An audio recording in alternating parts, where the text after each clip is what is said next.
Oke, jadi ada beberapa hal yang perlu kita lakukan sebelum kita mengimpor pemasok, pelanggan, barang dan jasa, dan fix aset dan lain-lain ya. Jadi yang pertama adalah kita menginput dulu termin. Jadi di sini kita klik di perusahaan, kita klik di syarat pembayaran ya.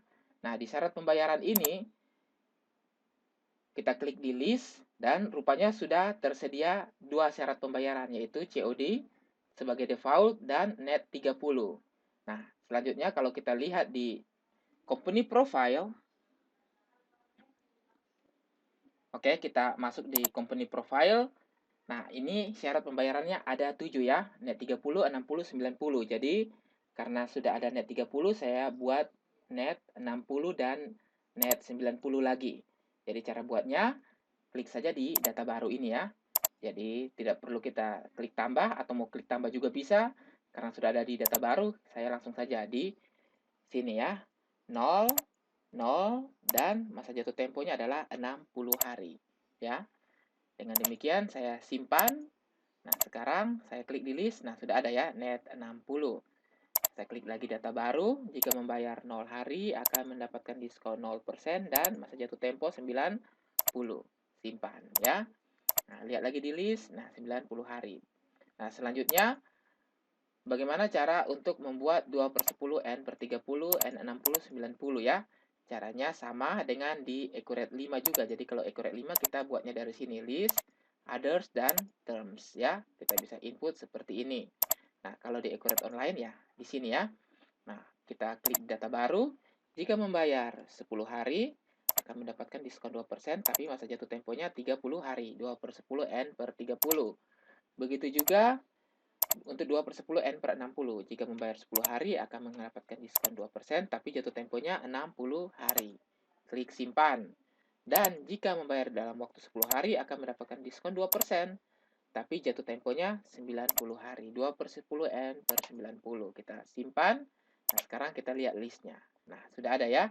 2/10 N/30, 2/10 N/60, dan 2/10 N/90 COD, dan 30 net 60 net 90 sudah ada semuanya. Nah, selanjutnya kita bisa menginput nama-nama departemen ya. Jadi kalau kita lihat di sini di profil perusahaan ada beberapa nama departemen perusahaan yaitu departemen accounting, sales marketing, warehouse, dan production. Jadi untuk menginput departemennya, syarat pembayarannya sudah selesai ya. Saya tutup saja, saya masuk di perusahaan, dan saya klik di departemen. Jadi, saya masukkan misalnya finance dan accounting ya, departemen. Nah, seperti itu. Nah, saya simpan dulu. Kemudian saya masukkan lagi misalnya sales and marketing. Saya simpan lagi, saya masukkan lagi yang baru. Misalnya warehouse, departemen, dan production departemen ya, seperti itu. Production departemen. Oke, saya klik simpan. Nah, sekarang saya lihat di listnya. Nah, sudah ada ya. Sales dan marketing bisa saya tambah di belakangnya. Setelah itu disimpan lagi. Nah, kira-kira seperti ini ya. Bentuk departemen-departemen dari PT Maui Indah. Jadi kita bisa masukkan seperti itu. Selanjutnya kita bisa masukkan cabang juga ya. Jadi selain departemen, cabang-cabang perusahaan kita bisa masukkan. Kita klik di sini perusahaan dan kita klik di cabang. Jadi seperti di profil, cabangnya ada Jakarta Barat yang merupakan kantor pusat, selatan, timur, dan utara. Jadi langsung saja saya input Jakarta Timur, saya simpan, kemudian Jakarta Selatan, dan Jakarta Utara. Jakarta Utara. Nah, seperti ini ya. Nah, setelah saya simpan, nah, kita perhatikan. Nah, di sini sudah ada ya, Jakarta, kantor pusat ini yang Jakarta Barat. Nah, seperti itu. Jadi, cara menginput cabangnya mudah saja. Nanti kita akan konfigurasikan pengguna-pengguna saja. Mana saja yang bisa akses ke cabang yang kantor pusat Jakarta Barat dan lain-lain. Oke, kita tutup saja. Selanjutnya kita masuk ke menu perusahaan dan FOB, Freight on Board ya. Nah, jadi di Freight on Board kalau kita lihat listnya secara default sudah ada destination dan shipping point, dan memang itu Freight on Board jadi dibagi dua, yaitu destination dan shipping point. Jadi tidak perlu ada lagi perubahan yang harus kita lakukan di sini. Oke, jadi saya tutup saja untuk FOB-nya. Nah, selanjutnya kita ke setting penomeran. Jadi kalau Anda perhatikan ya, saya klik di sini di pengaturan. Nah, di sini saya mulai dari penomeran pajak. Jadi kalau penomeran pajak di Accurate 5 ada di sini ya, di list, others, dan di text numbers. Nah, di text numbers ini kita bisa memasukkan nomor penomeran pajak atau ENOVA di sini ya. Dan kalau di Accurate Online kita masukkannya di sini yang tadi ya, dari perusahaan, dari pengaturan dan penomeran pajak. Jadi setelah itu, nah di sini kita masukkan jatah nomor faktur pajak yang dimiliki oleh perusahaan pada awal Januari tersebut. Jadi misalnya saya masukkan nomornya 916 1 sampai dengan 916 nolnya 6 kali dan 99 ya. Kira-kira seperti itu. Nah, jadi kita untuk mendapatkan penomeran pajak ini kita harus terhubung ke ENOVA ya, fitur e-faktur untuk meminta nomor faktur pajak kepada DJP. Oke, setelah kita masukkan nomor faktur pajak, kita klik save saja. Jadi nomor faktur pajak ini akan digunakan secara otomatis pada saat kita membuat sales invoice ya. Jadi nomor pajaknya akan digunakan secara otomatis dari nomor 1 sampai nomor 99.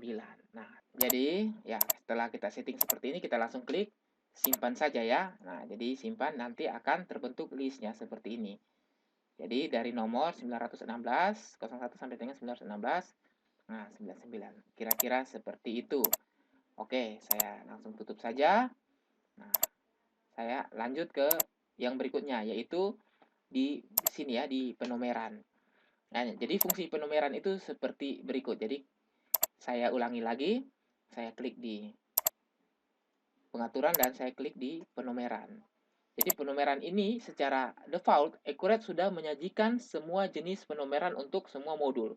Contoh ya, pada saat kita melakukan penjualan di Accurate 5, saya akan membuat misalnya cash IDR, maka nomor secara default adalah 1000. Setelah itu nanti akan di auto counter menjadi 1001, 1002 dan lain-lain. Kalau saya ingin melakukan penomeran menurut saya bisa saja ya, misalnya MI 2016-001 ya, seperti itu. Maka selanjutnya akan muncul 002, 003 dan selanjutnya. Nah, kalau di Accurate Online sendiri sudah berbeda ya. Jadi kita perlu melakukan seperti ini. Misalnya saya cari untuk faktur penjualan. Nah, jadi secara default Accurate sudah menyajikan format yang kita inginkan. Misalnya SI 2016.12.001 begitu ya. Jadi kita misalnya saya inginkan setiap bulan. Nah, seperti ini. Ya. Kemudian jumlah digit counter 5. Ini 5 ya. Jadi kalau saya kurangi 4, maka akan berubah menjadi 4 di sini ya. Nah, ini SI titik. Bagaimana kalau saya ingin menggunakan garis miring? Bisa saja ya. Jadi SI ini, jadi saya ulangi lagi. Jadi misalnya saya hapus dulu ya. Saya hapus dulu. Nah, saya kasih teks pemisah. Saya buat teks pemisahnya misalnya SI. Kemudian saya klik tanda tambah ya. Selanjutnya saya buat teks pemisah lagi dengan garis miring ya. Saya klik tanda tambah. Saya buat teks tahun ya. Tahun. Kemudian seharusnya saya buat teks pemisah dulu ya. Nah, tahun oke, sudah benar. Saya klik di sini. Kemudian saya buat lagi teks pemisah. Nah, di sini saya buat garis miring. Nah, bulan. Saya bisa pilih bulan. Saya klik di tanda tambah. Setelah itu saya buat teks pemisah lagi. garis miring, saya klik tanda tambah, dan yang terakhir saya buat tanggal. Oh, hari ya. Nah, saya klik di sini. Nah, selanjutnya saya buat lagi teks pemisah, garis miring, dan berikutnya adalah auto counternya. Nah, seperti itu ya. Nah, jadi akan menjadi SI 2016, garis miring, oke. Yang ini saya hilangkan dulu ya. Garis miring 12, day. Oh iya, sudah benar ya. Tanggal di sekarang tanggal 12 bulan 12. Jadi benar.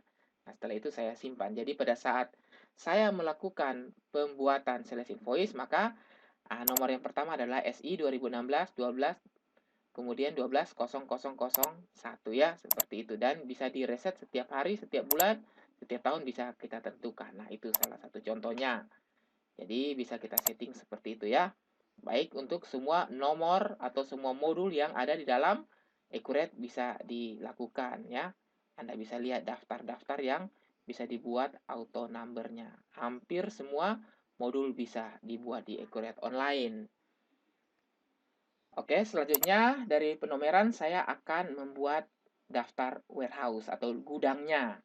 Jadi sebelum import item, barang dan jasa perlu kita import atau kita input gudangnya dulu ya. Jadi saya klik di persediaan, saya klik di gudang. Nah, di sini saya akan memasukkan daftar gudang. Jadi ada gudang elektronik, material, furniture, perkakas, toko, dan scrap ya. Saya copy saja.